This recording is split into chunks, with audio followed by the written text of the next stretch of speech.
Assalamualaikum warahmatullahi wabarakatuh. Waalaikumsalam warahmatullahi. Alhamdulillahirrahmanirrahim, kita bertemu lagi di channel KB Home.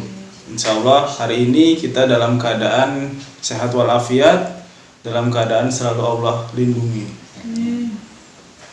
Alhamdulillah kita bertemu lagi di channel ini untuk berbincang-bincang dengan obrolan yang santai tapi penuh makna, insyaallah, dengan ayah tentunya. Kita sapa ayah dulu. Assalamualaikum ya, gimana kabarnya hari ini ya? Waalaikumsalam warahmatullahi wabarakatuh. Dalam kondisi baik, Sehat selalu ya. Alhamdulillah. Nah, ada pertanyaan ya. Apa sih tujuan kita ini? Allah menciptakan kita ini di bumi. Tujuannya untuk apa ya? Ya, assalamualaikum warahmatullahi wabarakatuh. Waalaikumsalam. Bismillahirrahmanirrahim. Alhamdulillahirabbil alamin. Shalatu wassalamu ala asyrafil anbiya wal mursalin wa ala alihi washabbihi ajmain. Amma ba'du. Alhamdulillah, kita panjatkan rasa syukur pada Allah Subhanahu wa taala pada kesempatan hari ini kita bertemu lagi dalam kesempatan yang berbahagia dalam rangka berbagi pengetahuan, tidak bermaksud menggurui kepada siapapun, tapi barangkali lebih tepatnya saling ingat mengingatkan. Tawassaw bil haq wa tawassaw bis sabr. Ya. Pertanyaan yang cukup bagus, yaitu kenapa Allah menciptakan manusia di muka bumi dan apa tugasnya di muka bumi, gitu ya. Itu pertama adalah haknya Allah. Karena itu adalah iradah, kehendaknya Allah. Allah mau buat apa aja terserah. Ya, karena sekali lagi Allah lah yang Maha tahu dan Allah yang punya kehendak. Mau diciptakan si A, si B, si C, apapun namanya itu terserah Allah. Terserah Allah. Ya. Nah, sekarang pertanyaannya adalah kok manusia yang diamanahkan di bumi? Ya. Kalau kita tarik menurut firman Allah sendiri dalam Al-Quran dikatakan, Inni ja'ilun fil ardi khalifah. Aku hendak menjadikan di muka bumi ini yaitu khalifah, yang dimaksud adalah manusia. Sebelumnya di dalam surat 33 ayat 72 insyaallah maknanya adalah Allah pertama hendak menjadikan khalifah itu bukan manusia. Ya. Siapa itu? Yaitu pertama diamanahkan kepada langit. Ya. Allah amanahkan kepada langit. Tapi langit tidak sanggup. Ya. Maka Allah amanahkan kepada bumi untuk sebagai khalifah. Bumi pun tidak sanggup. Tidak sanggup juga. Tidak sanggup. Ya. Kemudian Allah amanahkan itu kepada gunung, jibal. Gunung pun tidak sanggup juga. Jadi tiga-tiganya fa'abaina. Kami tidak sanggup memikul itu. Saking beratnya amanah sebagai khalifah. Maka Allah mengamanahkan itu kepada manusia. Nah, disinilah Allah menunjuk manusia karena dipandang sebagai makhluk yang terbaik, sampai Allah katakan laqad khalaqnal insana fi ahsani taqwim. Ya. Kemudian kelebihan manusia itu diberikan berupa akal. Ya, bimaziatil akli, dengan kelebihan akal. Nah, yang tidak diberikan kepada makhluk yang lain, ya. Beda antara akal dengan otak, ya. Nah, kita ini kadang-kadang otak tuh akal. Ya. Ayam tuh punya otak tapi nggak punya akal. Nah, kucing tuh punya otak tapi nggak punya akal. Jadi jangan katakan ini akal. Kalian di sini nih otak yang di kepala. Iya, kepala nih yang putih nih, ringkel-ringkel tuh namanya otak gitu ya. Apa? Kalau manusia itu ya ada otaknya juga, tapi berakal. Kalau hewan berotak tapi tidak berakal. Oke, jadi bedakan dulu. Dan itu bukan yang ayah ingin bahas. Yang tadi ditanyakan adalah karena manusia diberikan akal, maka dia layak untuk menjadi pengelola atau khalifah, ya. Jadi khalifah itu artinya Pengelola, ya. Pengelola alam semesta ini sebagai bentuk perpanjangan tangan Allah yang diamanahkan oleh Allah. Makanya annal ardu amanah, ya. Diamanahkan tadinya kepada langit, kemudian kepada bumi enggak, kemudian kepada gunung, dan semuanya fa'abaina, enggak sanggup, tidak ya. sanggup. Nah, makanya diberikanlah kepada manusia. Jadi manusia itu karena dipandang oleh Allah mampu. Tapi sayangnya di ayat itu Allah katakan, sayangnya manusia itu doluman jahula, dolim dan bodoh. Kok dolim dan bodoh? Kan tadi dibilang sanggup. Begini maksudnya, sudah diberikan kepercayaan, sudah dibekali berupa perangkat yang namanya akal, tapi dia mendoliminya, alias malah tidak menjalankan dengan sebaik-baiknya, dieksploitasi sebebas-bebasnya tanpa mengikuti kehendak Allah. Makanya disebut doluman jahula gitu.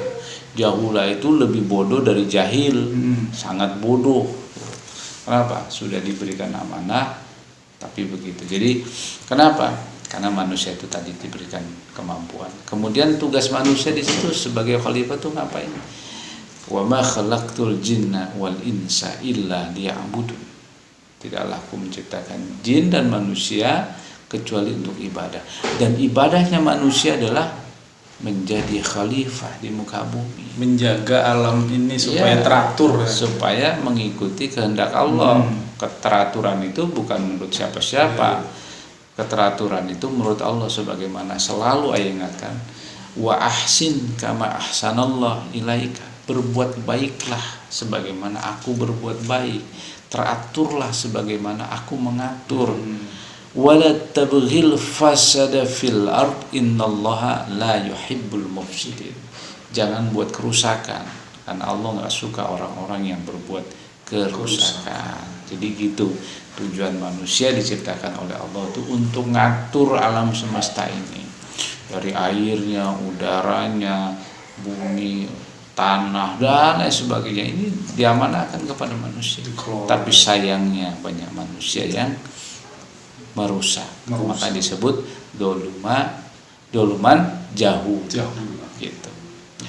Tapi kenyataannya ya, bumi dikelola oleh manusia ini semakin baik atau malah sebaliknya nih ya? Itu dia ya. Coba perhatikan kenyataan sampai saat ini aja, kan fakta realitasnya. Coba hasil tanaman sekarang gimana? Susah, mahal. Orang mau makan apa-apa mahal, apa-apa susah. Terus apalagi hasil bumi yang lainnya, minyak, bahan bakar, BBM segala mahal. Padahal apa? Padahal udah Allah kasih kok, hamparkan. Ya, Allah katakan dalam surat Al-Baqarah ayat 29 insyaallah kalau nggak salah. Kata Allah, Allah ciptakan bumi ini aku hamparkan untuk kalian. Jami'an, semuanya. Semua untuk kalian. Tinggal kalian kelola dengan sebaik-baiknya. Tapi sayangnya yang mengelola ini rakus, tamak, serakah, ingin menguasai, ingin memonopoli. Karena memang sebenarnya mereka nggak layak untuk mengelola bumi. Siapa yang layak? Dalam surat 21 kalau tidak salah, ayat 105 kalau nggak salah, ya Allah katakan sesungguhnya yang pantas atau yang diwariskan, yang punya hak mewarisi bumi ini adalah orang-orang yang soleh. Orang yang soleh adalah orang-orang yang mengikuti semua aturan-aturan yang Allah buat. Itu yang layak. Nah, sementara kenyataannya orang yang salah yang mengelola bumi sekarang akhirnya jadi begini ya, semuanya serba susah, sulitan ya, di mana-mana, bukan cuma di Indonesia, di seluruh dunia hari ini, karena ada orang rakus, tamak, sebagaimana yang pernah sampaikan pada pertemuan lalu, at-takasur, orang yang hidup bermegah-megahan, hedonis, rakus, tamak. Nah itu menjadi sumber utamanya. Makanya akhirnya bumi kayak sekarang, carut marut berantakan, nggak kerugian. Bayangkan Indonesia saja, nggak usah yang jauh-jauh. Katanya dulu ada lagu, tongkat kayu dan batu jadi tanaman. Iya. Artinya saking suburnya, saking baik. Tapi sekarang kenapa kok susah? Berarti ada yang salah dalam pengelolaan ini. Nah ini yang harus kita evaluasi. Kenapa? Bisa jadi tidak sesuai dengan apa yang dikehendaki oleh Allah. Itu wa ahsin kama ahsanallahu ilaika, berbuat baiklah dalam mengelola bumi, wala tabghil fasada fil ard, jangan kamu buat kerusakan, malah berbuat kerusakan. Dengan cara apa? Pembalakan semaunya, eksploitasi semaunya untuk kepentingan dirinya sendiri. Nah, akhirnya begitu. Jadi orang lain ada yang nggak kebagian ya? Iya, karena memang sulit. Karena memang yang ngelola ini orang-orang tamak, rakus, ya. Saya nggak perlu sebut siapa, tapi ya itulah kenyataannya. Skalanya dunia, Pak. Ya. Terus ini ya, kita sebagai orang yang beriman ini, sikapnya harus bagaimana ini? Ya, pertama, saya sering bilang, kita sebagai orang yang punya legalitas, hak untuk mengelola bumi ini, sebagaimana surat 21 ayat 105 tadi. Innal ardo yarisuha ibadiyas sholihin. Jadi bumi ini diwariskan kepada hamba-hamba yang soleh. Nah, dia harus yang mempersiapkan diri untuk mengelolanya dengan baik. Ya, berarti dia pertama harus sadar bahwa dialah yang punya hak untuk mengelolanya, bukan orang-orang yang salah itu, yang soleh, tapi yang soleh, bukan yang salah, ya. Tapi banyakkan manusia ini ya masih belum paham. Ya, pertama sikap kita, sadari dulu kita ini udah jadi orang soleh belum, udah jadi orang yang ngerti belum. Gitu.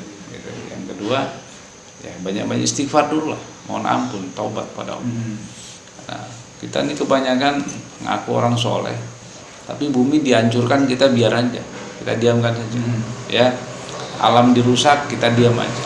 Ya, harusnya kita berbuat, walaupun kita mungkin nggak bisa bertindak yang agak besar skalanya karena kita tidak punya kemampuan, tapi minimal apa yang kita bisa.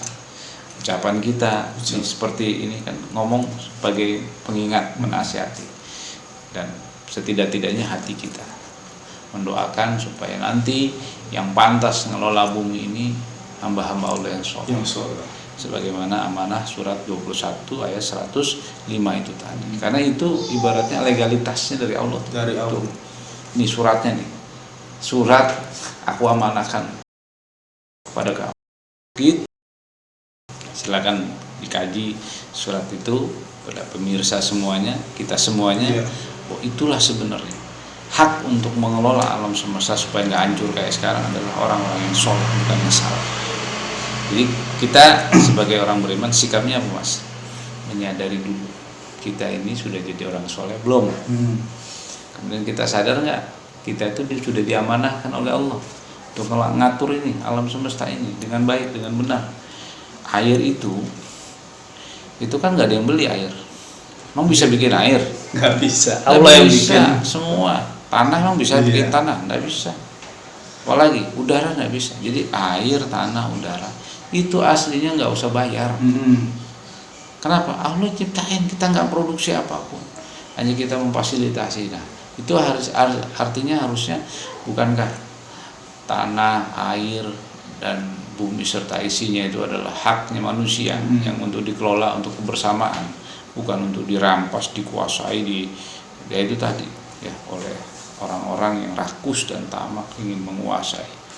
Maka kembali ke situ. Mudah-mudahan dengan kita menyadari ini bahwa alam semesta yang begitu indah yang Allah limpahkan pada manusia ini kepada kita semua, kalau diatur sama orang yang soleh, nanti tanaman, hewan itu senang dia, senang sampai-sampai contohnya ya, itu hewan-hewan pada zaman waktu itu pada Rasulullah Muhammad SAW itu dia bersyahadat kepada Rasulullah. Hewan itu bersyahadat menggunakan bahasa Arab. Asyhadu annaka Muhammadar Rasulullah. Aku bersaksi. Ya. Iya, karena dia saking senangnya ada makhluk yang namanya manusia yang dipandang pantas untuk mengelola alam. Jadi kalau nanti hewan senang mendoakan, nanti ikan di lautan aja mendoakan kita. Ya kita nih yang berusaha mencari ilmu Allah didoakan itu, ikan di lautan, burung yang terbang itu juga mendoakan semuanya. Daun, pohon itu mendoakan, tanah dan air dan segala macam. Jadi bagaimana kita menciptakan mereka itu senang sama kita? Ya kitanya harus jadi orang yang soleh, yang benar, sebenar-benarnya orang soleh. Berarti kalau kebalikannya dari soleh tadi, berarti hewan itu juga ibaratnya dia marah juga. Iya, disakiti, ya kan, disiksa mungkin. Karena apa? Habitatnya, tanamannya hilang, makanannya sudah tidak ada. Makanya kan ada tuh gajah turun masuk ke kampung cari makanan karena di hutan ditebang habis. Sudah tidak ada kehidupannya. Harimau, monyet-monyet, kera itu. Kenapa? Karena mereka merasa terganggu dengan serakahnya manusia itu. Memang nggak semuanya dibalak itu, tapi dengan polusi udara akhirnya terjadi sebuah rumah kaca yang akhirnya mungkin terjadi polusi yang menimbulkan iklim jadi tidak stabil, pertumbuhan makanan-makanan di hutan tidak ada. Manusia sekarang makanannya udah serba transgenik, ya, makanan manusia udah serba direkayasa semuanya. Instan juga. Iya. Kalau instan masih organik, instan yang baik masih bagus. Ini kan udah instan, transgenik, rekayasa dan sebagainya. Double jadi. Makanya penyakitnya bukan cuma satu, kompleks, termasuk penyakit otak nih, penyakit hati, rusak alam berpikirnya, rusak hasratnya, kebaikannya, jadi rusak. Kenapa? Salah satu faktornya adalah asupan yang masuk dalam tubuh manusia sudah dirusak. Karena gitu. Alam untuk menumbuhkan makanan yang kita makan juga rusak. Gitu. Akhirnya manusia ke bawah rusak. Karena ulahnya sendiri juga. Bukankah kalau kita menepuk air, ya airnya muncratnya ke kita kan, gitu Pak. Kalau kita merusak bumi ya kita akan tanggung resikonya. Jadi orang hari ini tanggung resiko karena kesalahan. Karena memang tidak pantas mereka ini menjadi pengelola bumi, yang pantas orang yang soleh. Kita mohon pada Allah mudah-mudahan nanti akan ada orang yang soleh yang mengelola bumi. Itu yang kita harapkan ya. Insyaallah. Mudah-mudahan kita mendapatkan hikmah dari kejadian yang sekarang terjadi ini. Terus satu lagi nih ya, kenapa ini pengaruh orang zaman sekarang ini juga umurnya selain itu di luar karena kehendak Allah, apa itu juga pengaruh dengan orang yang umurnya kisaran 50 itu banyak kan sudah dipanggil oleh Allah. Ya. Tiap-tiap makhluk itu ada ajalnya. Walikuli umatin ajal. Tiap-tiap umat itu ada ajal ya. Ada batasan waktu. Kemudian kullu nafsin dha'iqatul maut. Tiap-tiap yang bernyawa pun pasti mati. Hewan mati, tumbuhan mati, manusia mati. Pokoknya yang bernyawa pasti mati. Ya. Karena sifat alam semesta atau makhluk itu adalah tidak bako, tidak kekal. Ya. Nah, hanya saja kematian itu ada juga penyebabnya, yaitu kedoliman manusia. Ya, umpamanya bunuh diri. Kemudian bunuh diri itu kan banyak cara ya.